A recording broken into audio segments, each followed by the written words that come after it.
which is journey builder. With the automation, you understood we have to automate things and processes. We have various capabilities. We categorize those capabilities in three different parts. The first capability which we discussed was automation has multi-step marketing capability. You can define workflow where you can have multiple different kind of tasks, activities run together. Then the other capability which we discussed for automation was filtration and segmentation capability. You can define advanced filters, automate a filtration of a filtered data extension. You can apply segmentation with the help of SQL. We did plenty of examples on SQL where we have to build some custom report.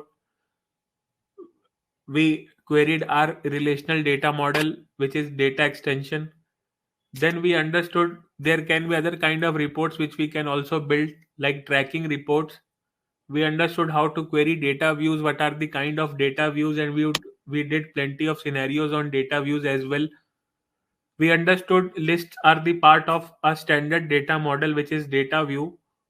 So we understood how to query a list as well, like all subscribers list we queried, which is a part of underscore subscribers data view. We understood various complexities as well, that some lists are available in the global level, that was at enterprise level, and you are querying it from the child business unit. You have to apply a prefix ent dot. All these small things would be asked in your interview to check your deep knowledge.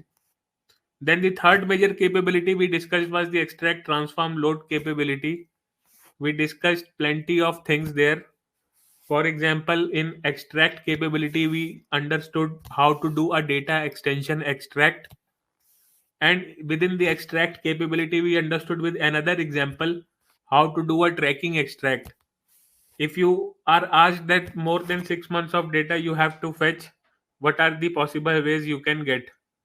So, tracking extract is one of the possible ways. We get multiple different files inside a zipped folder for different events like open, clicks, bounces. You can define a time frame. That time frame should not exceed a rolling range of 30 days. That was the one way which we performed, where we extracted the file which was beyond 6 months. We also discussed about analytics builder, where it has predefined catalogs, reporting catalogs. From there also you can fetch reports. We tried to fetch account send summary report, and we send it to our email. Then we understood transform capability. We understood load capability. For example, we have to get data from another platform. Most of the time you won't get data on your desktop, rather you have to get the data from other platforms like like a website or a mobile application. Then how to use SFTP we discussed what are the features of SFTP, what are the folders available within SFTP. We can get a normal CSV file we can import, but we can also get plenty of files zipped, or we can get also files encrypted. Now, if you have a zipped file or an encrypted file, they would have a different file extension which you cannot directly import, so you have to transform that data. So we understood the capabilities of file transfer activities. In file transfer activities, we had two types of file transfers: inbound and file outbound. In inbound, you can manage, unzip or decrypt a file, and outbound, you can move a file from safe house. We discussed the capabilities of safe house as well. It is a virtual directory like SFTP which you do not have access to. SFTP, you have login credentials, port, username, password, and host, which you can log into any SFTP client. It is open and can be usable. But safe house you cannot use. You have a file location which you have to create in order to fetch the file from safe house to your SFTP. And we did a lot of different scenarios as well, like we understood how companies are sending birthday greetings, how to use data views for your custom reporting, or you have to resend an email to a group of audience who have not opened email in the past, job ID. So all those things we carefully did, and then we understood that automation is majorly used to work with data. When I say it is used to work with data, that means segmentation, filtration, transformation, load, extraction. All these are capabilities which are related to data. Though you can send communications, you can send email, SMS, push notifications, we'll see later. But majority of things you would do is to work on data. Data is a key. You have to create your own custom data set from data views, data extensions, loading from SFTP. But the major capabilities are towards data. Then you have other types of automations like schedule, file drop automation, which you can schedule, the filtration processing of these data and activities for future in recurring basis. But one thing was missing in the automation. Automation is a great platform. Automation is a great platform where you have to work with data, but the thing missing with the automation is self decisioning capability. What is self decisioning capability and what is the significance of self decisioning capability? Self decisioning capability is the capability where system takes decision on its own. Self decisioning capability is the capability where system takes decision on its own. Now take an example of the last project we did. Take an example of the last project we did. Let me find what we did last time. So this was a report which we created. Who have to get Where we have to get the list of subscribers who have opened our email in last 6 months. We have to get the list of subscribers who have opened email in last 6 months.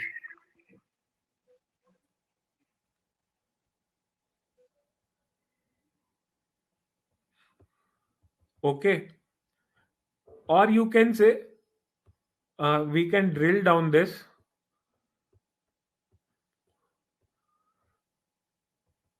Suppose that is, a bulk data of 6 months. Let us take this report example which we built. Identify subscribers who have clicked on job ID. Okay. Identify subscribers who have clicked on this job ID. Suppose there are 100 subscribers whom we sent this job ID and 30 or 40 people have actually clicked on this job ID. There are still 70 people who have not clicked or are not aware about the product or news we are trying to communicate with them. Our management wants to have things automated. Why they asked for this report is to analyze which people are engaging, which are not engaging. But why they want to analyze? They want to analyze because people who have not engaged, they can re-engage them. The main purpose of reporting is to take action if something is going wrong.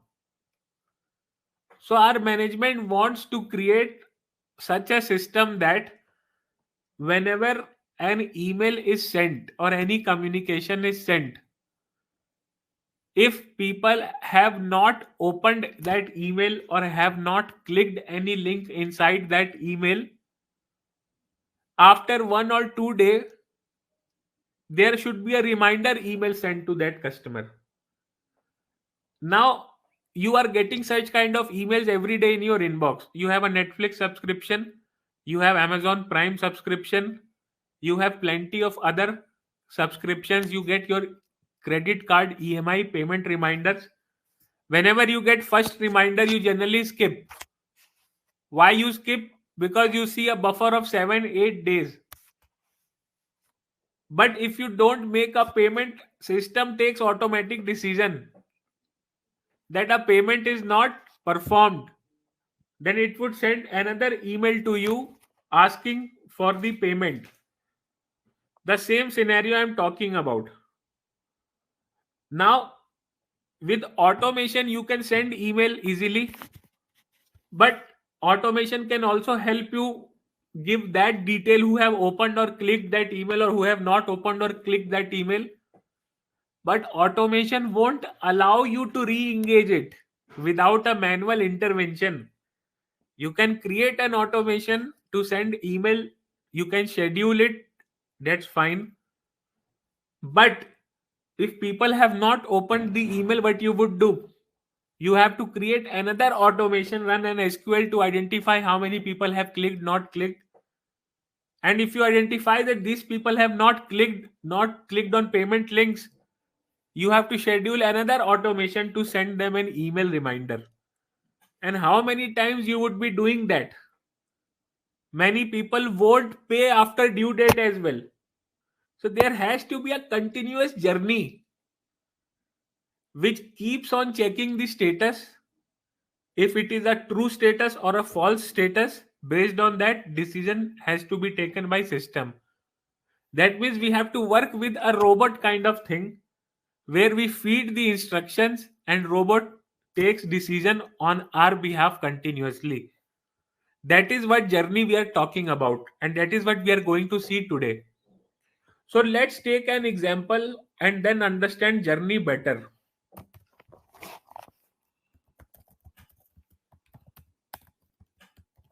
The example is, we want to send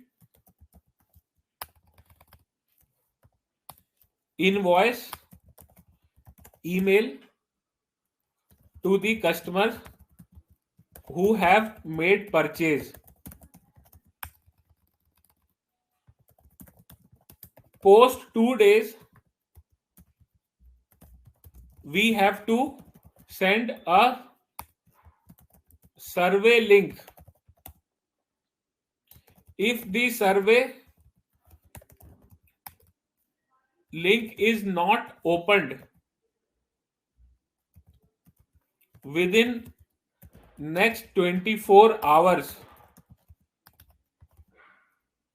if survey link is not opened, or I can say if survey email is not opened within next 24 hours, system to resend the survey email.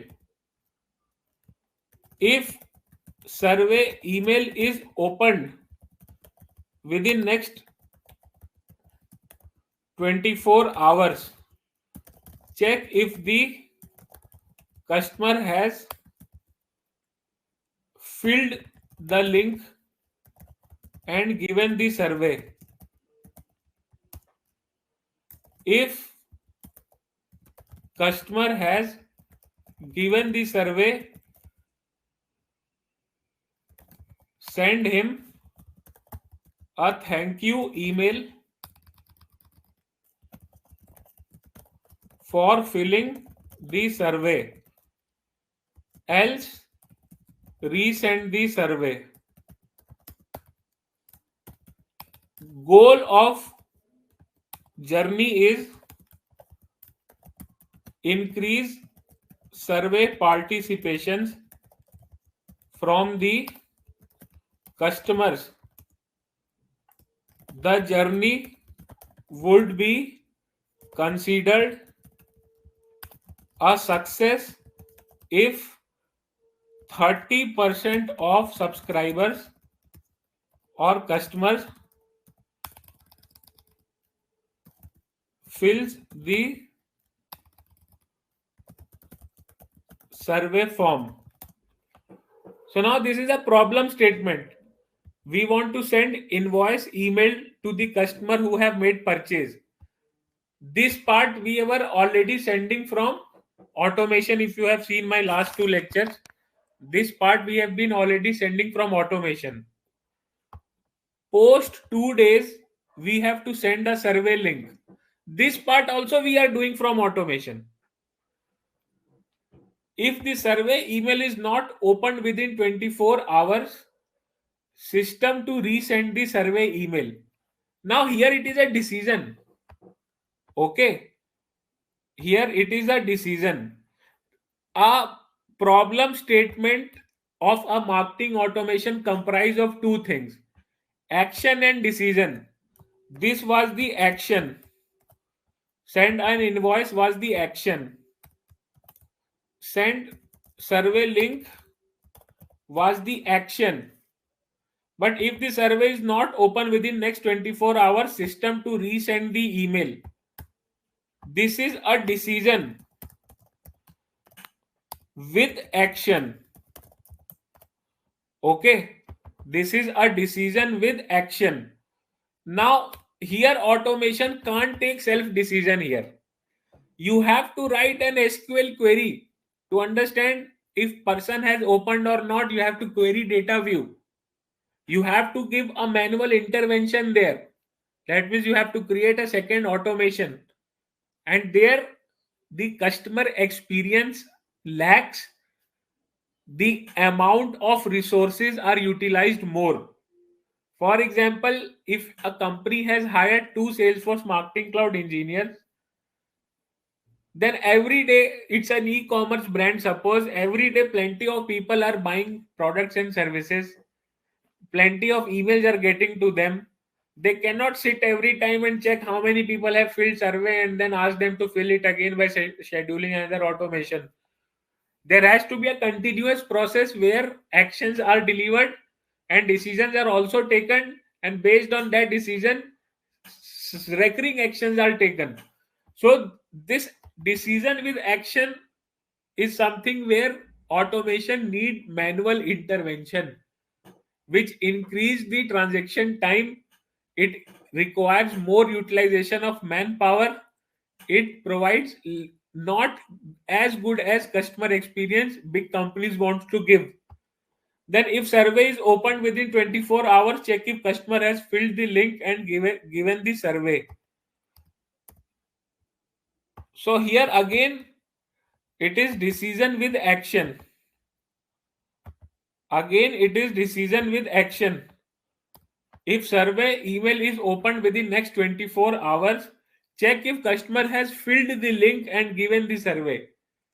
So we have to check if email was opened in next 24 hours, if customer has filled the link or not. That means if somebody has filled the link, our survey response will go and get stored inside the data extension we created. So it's a decision with action. If customer has given the survey, send him a thank you email for filling the survey. Else resend the survey. This is also a decision with action. Okay. This is also a decision with action. Now, the entire goal of doing this automation is to increase survey participant from the customer. Survey plays a vital role in company success. They have to understand how that delivery was, how that product was, what customers are thinking about our company. We are giving a chance to customer to fill out a survey form so that they feel, a kind of good interaction with our company. If they are not satisfied, they could give bad survey. We would try to improve upon services. So a company wants 30% of subscribers to fill the survey form. So whenever you create a journey, maximum time journey would be linked to a goal. Maximum time journey would be linked to a goal.